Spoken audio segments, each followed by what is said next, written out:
Okay, sa previous episode guys, boom boom boom, ito na ang paboritong Tres Marias ng bayan. Sa previous episode pinag-usapan natin ang yung dikit na labanan sa pagitan ni Sa ilalim. Secretary Ronald Llamas and self-appointed na si Kibuloy. Dito sa episode na ito, pag-usapan naman natin yung isa pang self-appointed from Davao, si self-appointed designated survivor Appointed sa survivor. upcoming SONA. Ronald, what's going on with Davao? Ang dami mga self-appointed dyan. Yung isa, blasphemous pa nga. Diyos ko, kaya hindi ko kinumpleto. Sorry, Lord. Ronald, what's going on there? Well, una, pinag-uusapan. Diba? Yun ang mahalaga, pinag-uusapan. Diba? Pinag-uusapan. Parang ikaw, Ah, parang pinag-usapan ka na ngayon. pinag-uusapan. Ikalawa, ay ah, kung stand-alone siya, kung wala yung context, kung wala yung build-up papunta rito, pwede mo tignan as a joke, no? As funny. Pero dahil sa mga events going sa kasalukuyan, halimbawa, yung statement ni Armed Forces Chief of Staff General Browner na meron naman talaga mga destabilization plots starting last year, at mismo si Digong inamin na kinakausap niya ang mga generals pero hindi naman daw kudeta ang kanila pinag-uusapan. Pinag-uusapan nila paano manahe, paano magburda, no? Kaya mismo si Digong inamin Kaya after naman eh. sabihin ni Browner yung ganung klaseng threat. At fast forward yung June 28 na lagi natin pinag-uusapan, yung prayer rally without the prayer na nag-threaten siya ng all kinds of threats kay BBM. Insurrection, uprising, coup, mutiny, secession, even assassination. Ipapatokhan ko yan. Buti na lang, hindi na ako presidente. Di ba? Tapos si Baste, yung ating lagi ring pinag-uusapan na Romanov. No? Gagawin ko dyan, ang mangyayari dyan, ang ginangyari sa Romanov at saka kay Mussolini.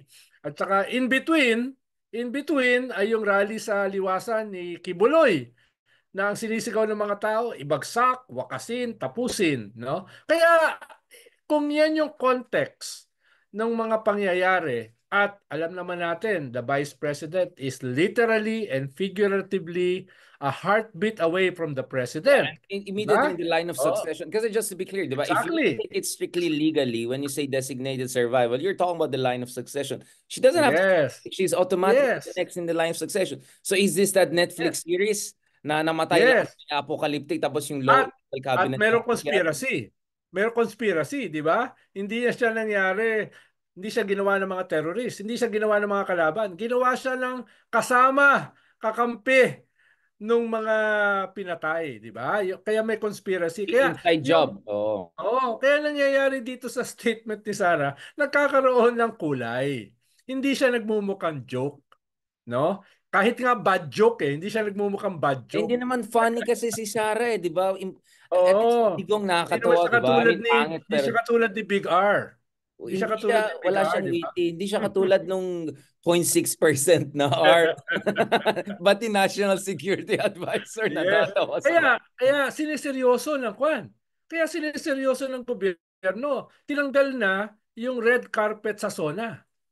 Di ba usually may red carpet Oo mark, nga pa. nagpa-passion show sila. Tinanggal na yon. Tapos dinoble, tinreplay yung security sa SONA. Ibig sabihin siniseryoso ng gobyerno. Wait, ibig Yung sabihin, sayang yung pera natin, yung taxpayers' money natin. Di ba? oh, Who's oh, paying for that? We are paying for that. That's our taxpayers' money. di ba? Oh, Oh, Mark, naniwala. Mark, Mark, Naniwala. Mark, bakit tinanggal? Kasi red wedding bang? Takot na magkaroon ng red wedding, parang Game of Oh, Thrones you pa. know, Mangyari. for the first time walang red carpet. Oo nga eh.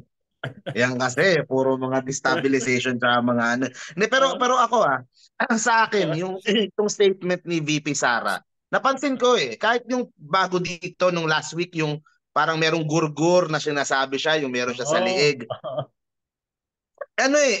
This is classic Duterte playbook na meron Yes. silang sasabihin Oh, na pitik, pitik, wild pitik. o Oh. crazy o borderline illegal o borderline na threatening o Na tapos pag-uusapan. Oh.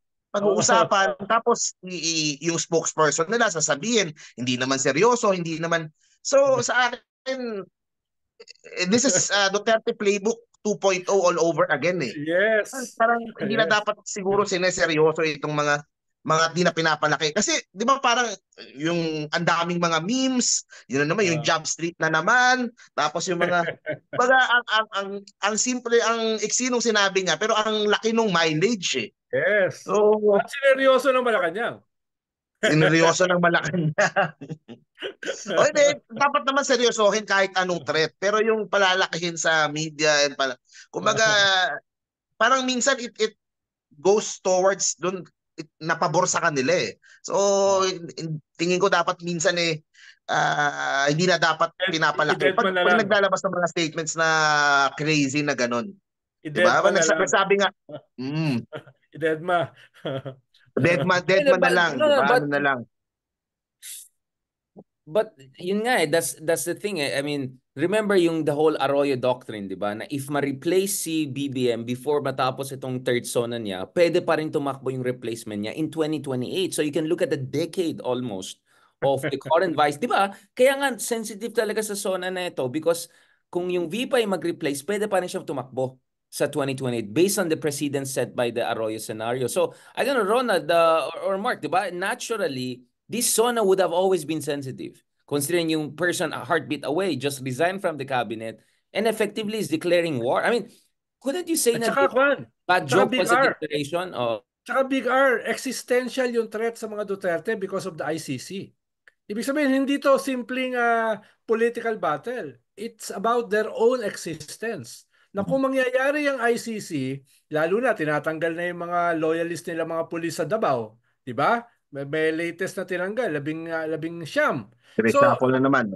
So, nararamdaman nila, teka, kung na to existence na namin to, hindi lang to normal na political battle. It's about their very existence na nakataya. Kaya, lalong nagiging seryoso, Mark, yung ganitong klaseng mga bad jokes.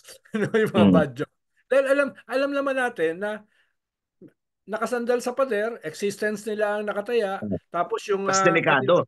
yung kanilang vice president kung may mangyari ay succeed kagad. Hindi naladaan ng Congress yan. Hindi naladaan ng Senado. Upo kagad yan. Di ba? Walang provision dyan para aprubahan ng Kongreso at Senado. Akyat kagad, talong kagad. Di ba? Although, di ba, Ronald, remember nung panahon ni Lenny, kabadong-kabado yung mga DDS na if something happened to Digong, kasi may mga time na hindi tayo sigurado, si Digong ba yan? Double ba niya? Di ba? Nagsaddam ba yan? Mamatay na ba? Singapore ba yan? And then, di ba, may push to impeach na si Lenny noon or gumagawa ng kalokohan na, was it Panelo or someone coming with Mumbo Jumbo constitutional charot to say na hindi automatic yung VP yung akyat. Don't you think meron pang revolutionary government. Meron pa silang ganun, di ba? Yung float. military takeover or something like that. So, matagal na nilang nilalaro itong issue ng VP in a sense that before they were threatened by it, now that's their opportunity, di ba? I mean, Mark and Ronald, I mean, don't you think that naturally some would push for impeachment of Sara or push Sara to run for local na lang or umalis na sa VP office because she's always going to be heartbeat away for the next 4 years at least. So, may ganung ugong na may mga nagtutulak na i-impeach siya dahil sa bad joke na ito. Yung sa tweet ni former Senator Trillanes, may hashtag impeach Sara na. Diba? May mga ibang congressman hindi natutuwa. Simula na yan. Siguro nga meron ng moves na makahanap lang sila ng grounds for impeachment, no? Tapos kasama yung acceptable grounds for impeachment. Yung confidential fund issue, ICC issue. Although ICC, of course, I'm here at The Hague now. Medyo nagsisniff around ako. Ito lang, hindi ko lang masabi kung before October ang lalabas yung final. Yun lang masasabi ko for now on the record, no? But of course, I've been sniffing around here. Ang excuse ko dito is South China Sea. Pero actually, ang mas focus ko ngayon yung susunod na mangyari dyan. Na-meet mo ba dyan yung bagong testigo ng ICC? Wala akong alam. Hello. I can't hear you. Hello. Habibi. Hello. Na-meet mo ba dyan? Pakikamusta ako Sir, yun lang, hindi ko masabi kung before October or hindi. Yun lang masasabi ko. But going back to this mga kasama ko, no, I mean, Let's talk about the Davao politics because Ronald, medyo umiinit itong Migs, hindi Migs Zubiri, Migs. Bakit Migs din? Migs Nograles versus Pulong fight. And Pulong has been complaining na nawawalan sila ng pondo or implying na Linawin natin. Ang reklamo niya ay bakit 500 million lang ang kanilang ang ibinigay sa kanya na pondo. Bakit 500 million lang para sa kanya dito lang, ano? Hindi yung nawawala ng pondo. Medyo iba yun eh, no? Sorry. Hindi billion kasi. Dati kasi 51 billion ang nakuha niya sa 6 na taon. Bakit ngayon ay 500 million a year lang? Ay, kawawa naman. Bakit petty cash lang ang nakukuha? Kawawa naman sila. Nakakaawa naman sila. Ikaw, Mark, dahil, alam mo, seryoso yan, Big R. Dahil yung mga barangay, yung mga councilors, ay naaagaw ng mga Nograles. No? Dahil may reklamo sila kay Baste as an absentee mayor. Si Baste gumigising daw, hapon na. Tapos yung dati parang talaga tatay na talaga, no? Yung estilong tapos dati, yung yung business permit, makukuha mo na in 2 days. Ngayon, umaabot ng 6 na buwan, wala pa yung business. Kaya merong nag-emerge na disenchantment kay Baste, no? Kahit Duterte siya. Kaya nagagamit siya ng Nograles na dati naman nilang kalaban, di ba? Dati kalaban nila yung tatay eh. At pero ngayon ay nagagamit para magsimula uling mag-build up yung Nograles, of course with the support of the government, di ba? Of course with the support of the speaker, with the support of Malacanang. Kaya yun ngayon yung panibagong dynamic dito sa marami ng kabanata. Ito ay bagong kabanata at maraming susunod pa na kabanata dito sa Davao. Alam ko nga, nahuli na yung 2 followers ni Kibuloy. Yung 2 kanina nakita ko sa news. Kaya naisip nila, palapit na kay Kibuloy. So, nagkakasabay-sabay ito. Itong test run ba ito? ICC, local dynamics, yung pagpalit ng mga pulis, tapos itong labanan dun sa 51 billion daw na pondo ni Pulong. So naghahalo-halo na.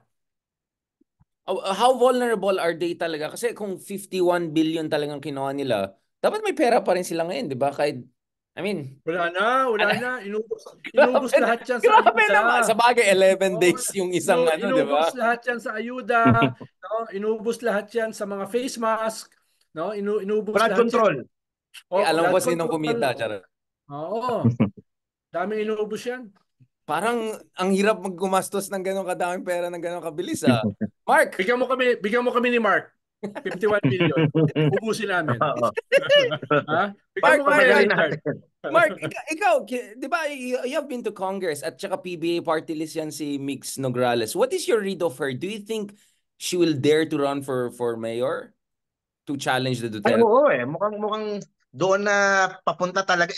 Alam mo, I'm seeing a trend sa ang daming mga party list na mga congressman. Hindi lang sa Davao maski sa ibang areas pumapasok sila dun sa mga distrito mismo ng mga congressman. So ayaw na nila nung party list na lang, although meron pa rin silang party list, pwede pa rin manalo ng seat yung mga kasamahan nila, pero unti-unti pinapasok na nila yung mga local din. So si Migs, pakiramdam ko tuloy-tuloy na talaga, and talagang kaya nga wag maliitin yung party list, Senator Ronald. Medyo matapang din sila, no? Sila matapang, talagang palaban siya. Pero kahit sa mga ibang local na areas, marami akong narinig mga party list ang mga tatakbo Pero definitely sa Davao, something na talagang isa sa mga ma-highlight ngayong eleksyon. Lalo na pag yan pa ang nawala sa mga Duterte, sana lang sila, di ba? What hindi lang party na mangyari soon, di ba? Party hard, party harder. Kaya importante yung tanong kung sino, aside from si Migs na kung lalaban, sino ang itatapat ng mga Duterte? Kung si Basti pa rin ba? Kung kailangan na bang si Sara or yung si Digong na?